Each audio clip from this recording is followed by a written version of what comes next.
ಇಂದು ಕನ್ನಡದ ವಿಷಯದ ಮೇಲೆ ಸೆಮಿನಾರ್ ಕ್ಲಾಸ್ ತೆಗೆದುಕೊಳ್ಳುತ್ತಿದ್ದೇನೆ. ಹಾಗಾದರೆ ನಾನು ನಿಮಗೆ 3 ಪ್ರಶ್ನೆಗಳನ್ನು ಕೇಳುತ್ತೇನೆ. ಅದಕ್ಕೆ ನೀವು ಎಲ್ಲರೂ ಆನ್ಸರ್ ಕೊಡುತ್ತೀರಾ? ಹಾಗಾದರೆ ಆ ಕಾಲಗಳು ಎಷ್ಟಿವೆ? 3. ಹೇಳು. ಬೇಸಿಗೆಗಾಲ, ಚಳಿಗಾಲ, ಮಳೆಗಾಲ.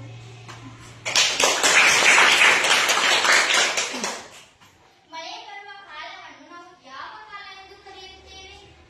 ಹೇಳು. ಮಳೆ ಬರುವ ಕಾಲವನ್ನು ನಾವು ಮಳೆಗಾಲ. ಉಣ್ಣೆ ಬಟ್ಟೆಗಳನ್ನು ನಾವು ಯಾವ ಕಾಲದಲ್ಲಿ ಧರಿಸಿಕೊಳ್ಳುತ್ತೇವೆ? ಚಳಿಗಾಲ. ಇದು ಲಾಸ್ಟ್ ಕ್ವಶನ್ಸ್. ತಂಪು ಪಾನೀಯ ಅಂದ್ರ ಕೋಲ್ಡ್ ಐಸ್ ಕ್ರೀಮ್ ಅದು ತಿಂತೀರಿ ನೀವು. ಅದು ಯಾವ ಕಾಲದಾಗ ತಿಂತೀರಿ?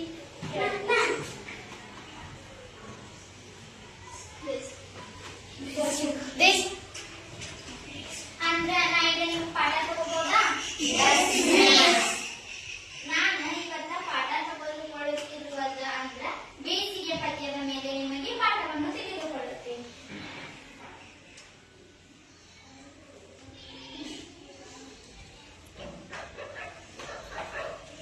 ಬೇಸಿಗೆ. ಈ ಪದ್ಯವನ್ನು ಬರೆದವರು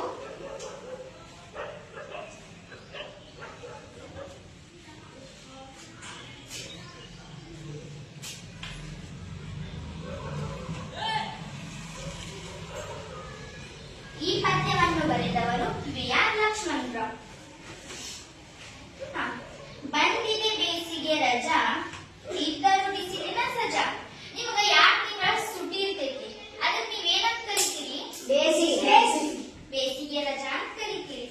ಇದ್ದರು ಬಿಸಿಲಿನ ಸಜಾ ಅಂದ್ರ ನಮ್ದು ಬೇಸಿಗೆ ಕಾಲದಾಗ ಯಾವಾಗಿದ್ರು ಸೂರ್ಯನ ಶಿಕ್ಷೆ ಇದ್ದ ಇರ್ತೈತಿ, ಹೌದಿಲ್ಲ? ಬನ್ನಿ ಆಡೋಣ, ಸೂರ್ಯನ ಮಹಿಮೆಯ ಹಾಡೋಣ. ಸೂರ್ಯನ ಮಹಿಮೆ ಅಂದ್ರೆ ಹಿರಿಮೆ, ಮಹತ್ವ.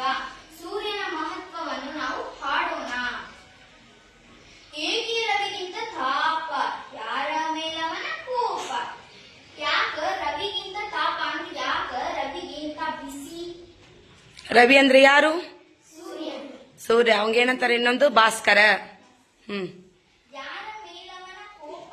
ಸೂರ್ಯಂಗ ರವಿಗೆ ಯಾರ ಮೇಲೆ ಐತಿ ಕೋಪ ಎಂದು ಹಳಿಯಬೇಡಿ. ಅವಾಗ ಯಾರ ಮೇಲೂ ಕೋಪಿಲ್ಲ, ಅವಾಗ ಕೋಪ ಐತೆ ಅಂತ ನೀವು ಹಳಿಯಬೇಡಿ.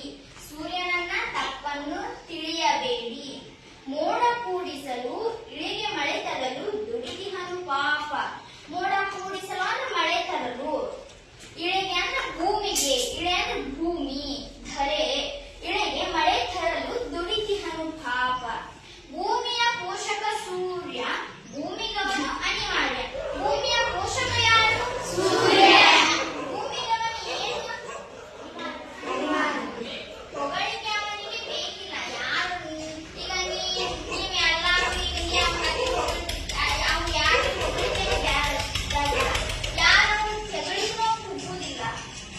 ಬೆಳಕು ನೀಡುವನು. ನಮ್ಗೆ ಯಾವಾಗಿದ್ರು ಸೂರ್ಯ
ಧನ್ಯತೆ ಗಳಿಸೋಣ. ಧನ್ಯತೆ ಅಂದ್ರೆ ಸಂತೃಪ್ತಿ.